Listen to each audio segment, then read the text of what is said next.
Praise the Lord everyone. परमेश्वर आप सभी को आशीष दे।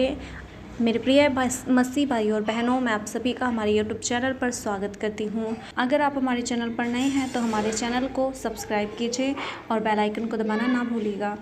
आइए हम वीडियो शुरू करते हैं। तो जिस तरह से बाइबल हमें बताती है कि परमेश्वर ने इज़राइलियों को मिस्र से निकाला और कनान देश में परमेश्वर उनको लेकर जा रहा था, और जैसे कि हम लोग जानते हैं कि जो रास्ता 40 दिन का था उसको परमेश्वर ने 40 वर्ष का क्यों बना दिया।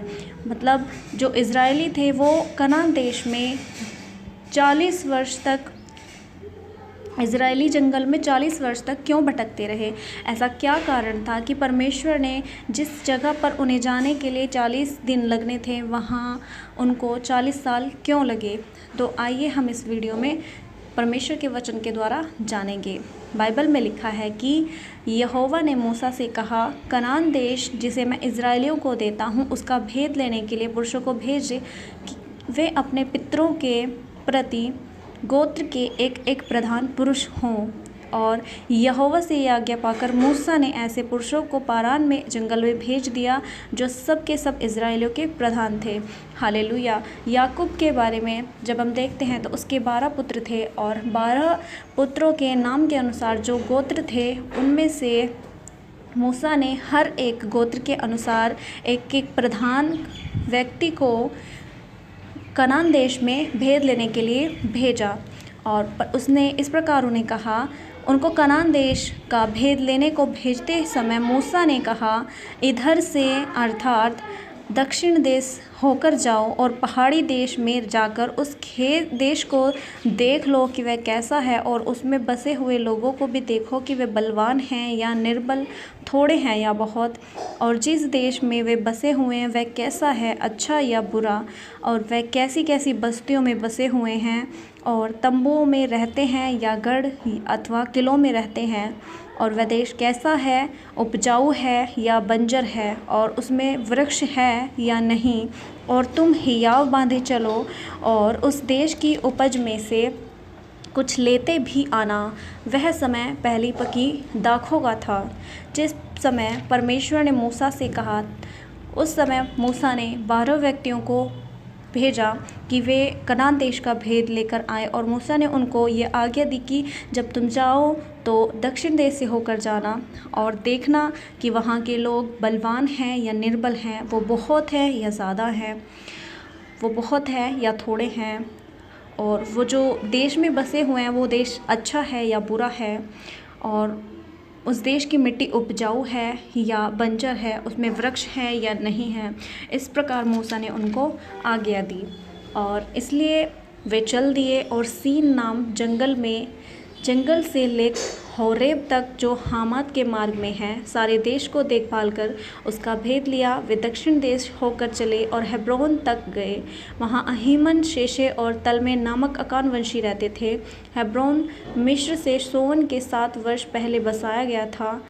एशकोल नामक नाले तक गए और वहाँ से एक डाली दाखों के गुच्छों समेत तोड़ ली, और 2 मनुष्य उसे एक लाठी पर लटकाए हुए उठा ले चले गए, और वे अनारों और अंजीरों में से भी कुछ कुछ ले आए। इज़राइली वहाँ से दाखों का गुच्छा तोड़ ले आए थे, इस कारण उस स्थान का नाम एशकोल नाला रखा गया। 40 दिन के बाद वे उस देश का भेद लेकर लौट आए।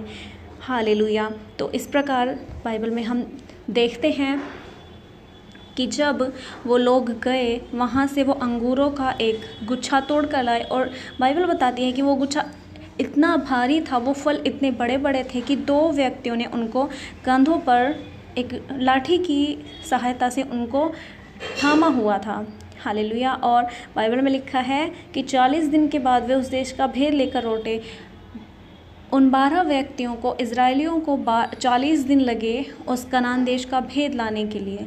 उस रास्ते पर जिस रास्ते पर वो गए थे उस रास्ते से आने में उनको 40 दिन लगे। और परान देश जंगल के कादेश नामक स्थान में मूसा और हारून और इज़राइलियों की सारी मंडली के पास पहुँचे, और उनको सारी मंडली को संदेशा दिया और उस देश के फल उनको दिखाए। उन्होंने मूसा से ये कहकर वर्णन किया, जिस देश में तूने हमें भेजा था उसमें हम गए उसमें सचमुच दूध और मधु की धाराएं बहती हैं और उसकी उपज में से वही है। परंतु उस देश के निवासी बलवान हैं और उसके नगर गढ़वाले हैं और बहुत बड़े हैं। फिर हमने वहाँ अकान वंशियों को भी देखा। दक्षिण देश में अमालेकी बसे हुए हैं और पहाड़ी देश में हित्ती, यबूसी और अमोरी रहते हैं और समुंदर के किनारे किनारे और यरदन नदी के तट पर कनानी बसे हुए हैं। पर कालेब ने मूसा के सामने प्रजा के लोगों को चुप कराने के विचार से कहा, हम अभी चढ़ के उस देश को अपना कर लें, क्योंकि निसंदेह हम में से ऐसा करने की शक्ति है। जो पुरुष उसके संग गए थे उन्होंने कहा, उन लोगों पर चढ़ने की शक्ति हम में नहीं है, क्योंकि वे हमसे बलवान हैं।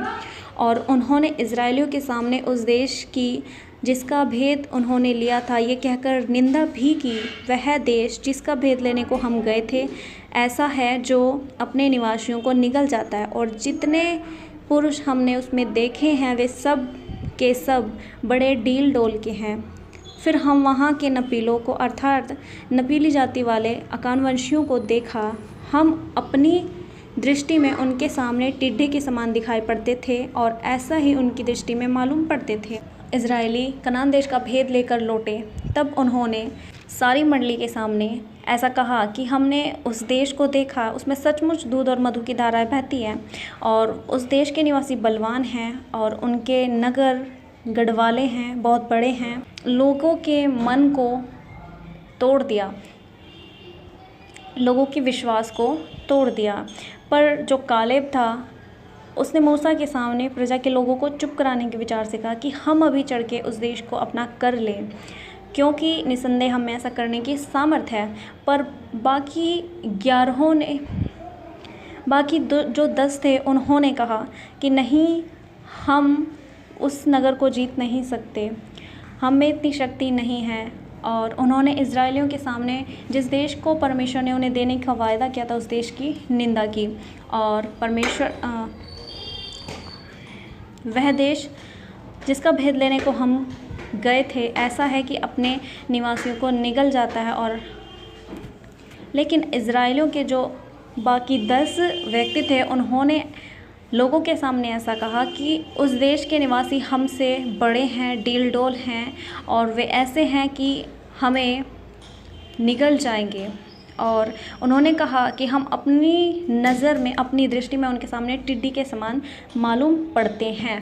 तो कालेब ने कहा कि हम वहाँ जा सकते हैं, हमें इतनी सामर्थ्य है कि हम उस देश को जीत सकते हैं, उन लोगों से हम जीत सकते हैं, क्योंकि उसने परमेश्वर की सामर्थ्य पर विश्वास किया। बाकी लोगों ने परमेश्वर की सामर्थ्य पर विश्वास नहीं किया, उन्होंने अपनी सामर्थ्य को देखा, उन्होंने परमेश्वर की सामर्थ्य को नहीं देखा। हालेलुया। लेकिन कालेब ने परमेश्वर की सामर्थ्य को देखा, इसलिए उसने कहा कि हम अभी जाकर उस देश को जीत लेंगे। हालेलुया। जो भी परमेश्वर के वचन पर विश्वास करता है, परमेश्वर की सामर्थ्य पर विश्वास करता है, उसके लिए कोई भी बात असंभव नहीं हो सकती, क्योंकि परमेश्वर उसको अपनी सामर्थ्य के द्वारा पूरा करता है। हालेलुया। और बाद में जब लोग मूसा पर चिल्लाए, परमेश्वर पर बुड़बुड़ाए, तब परमेश्वर ने उनसे कहा, जिस प्रकार ये मुझ पर बुड़बुड़ाए हैं इस कारण मैं इनको बड़ी मार से मारूंगा। लेकिन मूसा ने लोगों के लिए प्रार्थना की। तब परमेश्वर ने कहा कि जितने दिन तुम उस देश का भेद लेते रहे, अर्थात 40 दिन, उसकी गिनती के अनुसार पीछे 1 वर्ष अर्थात 40 वर्ष तक तुम अपने अधर्म का दंड उठाए रहोगे, तब तुम जान लोगे कि मेरा विरोध क्या है। हालेलुया। तो परमेश्वर ने कहा कि जितने दिन तुम्हें उस देश का भेद लाने में लगे, उतने ही वर्ष तुम्हारे लिए मैं तुम्हारे अधर्म के अनुसार बढ़ाऊंगा। 1 दिन के पीछे 1 वर्ष उनको इस बात का दंड दिया, क्योंकि उन्होंने परमेश्वर की सामर्थ्य पर विश्वास नहीं किया, परमेश्वर को छोटा समझा और उन्होंने कहा कि हम तो अपनी नज़रों में टिड्डी के समान हैं। परमेश्वर आपको हर बात में विजय दिलाता है, तो परमेश्वर के वचन के साथ आप बने रहें, क्योंकि परमेश्वर का वचन हमें सामर्थ और बेदारी से भरता है और हमें विजय दिलाता है।